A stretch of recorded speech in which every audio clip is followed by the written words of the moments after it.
Kita harus yakin akan kemampuan kita sendiri. Kita harus percaya diri dan optimis. Waktu kemarin di G20,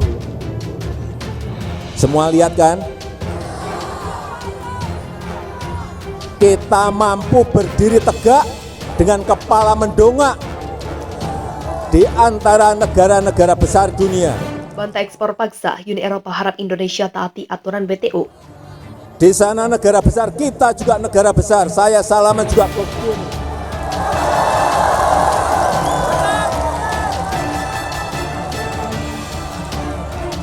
Dengan negara-negara Eropa, kita juga tidak menunduk-nunduk. Salaman juga begini. Kita harus percaya diri dan optimis. Mampu berdiri tegak dengan kepala mendongak, menunjukkan bahwa kita adalah bangsa besar yang benar-benar memiliki keinginan untuk menjadi negara maju. Dengan kerja keras yang tinggi, dengan kerja keras tanpa lelah, dengan kerja keras tanpa menyerah.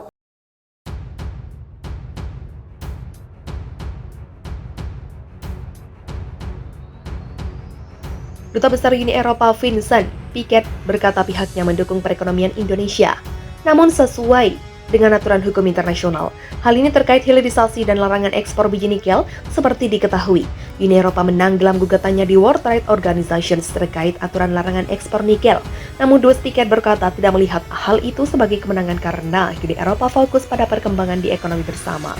Kami tidak mendefinisikan hubungan dengan Indonesia dalam menang atau kalah. Kami di sini untuk membuat ekonomi kita berfungsi untuk rakyat kita, ujar Dubes Uni Eropa Vincent Piquet kepada wartawan di Jakarta. Ketika ditanya soal tudingan ekspor paksa biji nikel, Dubes Piquet langsung memberikan bantahan. Tidak sama sekali. Ini dunia yang bebas untuk mengekspor sesuai dengan hukum, ujarnya. Pada legislasi WTO, tidaklah diizinkan untuk mencekal ekspor barang-barang tertentu ke mitra agar mendapatkan untung ke diri sendiri. Itu tak diizinkan. Sekedar informasi, Uni Eropa menggugat ke WTO terkait larangan ekspor nikel Indonesia. Uni Eropa berargumen bahwa larangan ekspor nikel tidak sesuai dengan aturan ekspor pasal 11 nomor 1 dalam General Agreement on Tariff and Trade. Salah satu argumen delegasi Indonesia adalah larangan ekspor nikel itu sah-sah saja karena sesuai pengecualian di pasal 11 nomor 2A. Padahal pengecualian itu hanya berlaku terkait kelangkaan makanan atau produk esensial. WTO lantas minta Indonesia membuktikan argumen tersebut, tetapi WTO menyebut delegasi Indonesia tak bisa melakukannya, sehingga Uni Eropa dinyatakan menang. Indonesia pun memilih untuk banding. Dubes Piquet lantas mengingatkan supaya Indonesia turut mengikuti aturan WTO. Jadi kami berharap Indonesia akan mematuhi aturan-aturan tersebut juga, kami pun demikian. Jelas Dubes Uni Eropa. Sebelumnya dilaporkan Menteri Perdagangan Zulkifli Hasan berkata, pemerintah akan mengajukan banding setelah kalah melawan Uni Eropa dalam gugatan larangan ekspor biji nikel di WTO. Ini kan sebetulnya nggak boleh dibicarakan dahulu, tapi kan sudah banyak berita. Langkah pertama kita tentu banding, kata Zulkifli Hasan saat ditemui di Jakarta Senin 5 Desember. Secara rinci Mendak belum bisa menyampaikan langkah hukum apa yang akan diambil pemerintah. Namun pihaknya memastikan pemerintah dalam waktu dekat akan segera melakukan banding. Kita banding dulu, nanti selanjutnya kita akan sampaikan, itu saja dulu, imbuhnya. Diketahui beberapa waktu lalu Indonesia menghadapi gugatan Uni Eropa soal kebijakan larangan ekspor biji nikel. Larangan ekspor nikel mentah memang menjadi perhatian serius pemerintah. Tujuannya melipat gandakan nilai tambah ke dalam negeri. Sebelumnya Presiden Joko Widodo memprediksi bahwa ada kemungkinan Indonesia kalah dalam gugatan di WTO. Namun ia menegaskan kalau hilirisasi dan industrialisasi nikel sudah berjalan.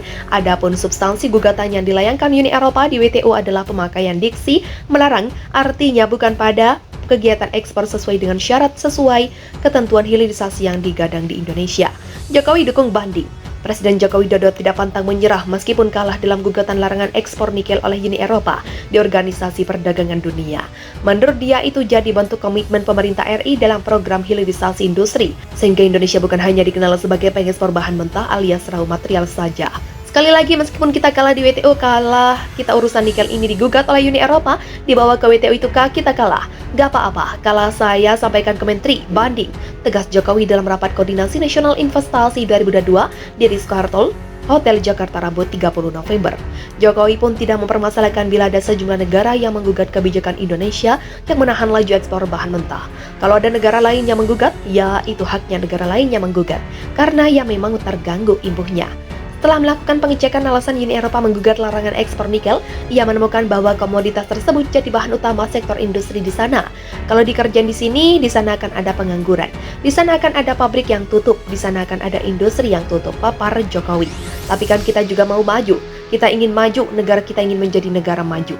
Kita ingin membuka lapangan kerja. Kalau kita digugat saja kita takut, mundur, nggak jadi, ya nggak akan kita menjadi negara maju, tuturnya.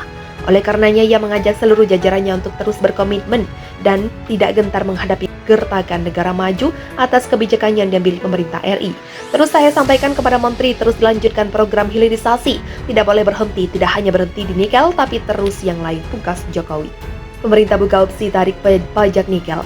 Menteri Investasi Garing Kepala BKPM, Bahlil Lahadalia menambahkan, pemerintah memiliki beberapa opsi merespon hasil putusan WTO. Pertama, menempuh langkah banding atas putusan WTO yang memenangkan Uni Eropa. Kita kalah di tahap pertama dan instruksi Presiden jelas hadapi dan lawan. Katanya di sana kepresidenan dikutip dari bellasring.id Rabu 30 November. Bahlil melanjutkan langkah banding menjadi strategi pertama pemerintah menyikapi hasil putusan WTO. Selanjutnya masih ada beberapa opsi yang bisa ditempuh. Salah satunya melalui kebijakan fiskal. Menurutnya, pemerintah bisa saja membuka opsi untuk menerapkan atau meningkatkan beban pajak ekspor untuk ekspor sumber daya alam dalam bentuk bahan mentah. Dia menegaskan kebijakan fiskal khususnya pajak sepenuhnya menjadi kedaulatan Indonesia. Kemudian masih ada langkah lain yang berpotensi ditempuh selain menerapkan kebijakan pajak.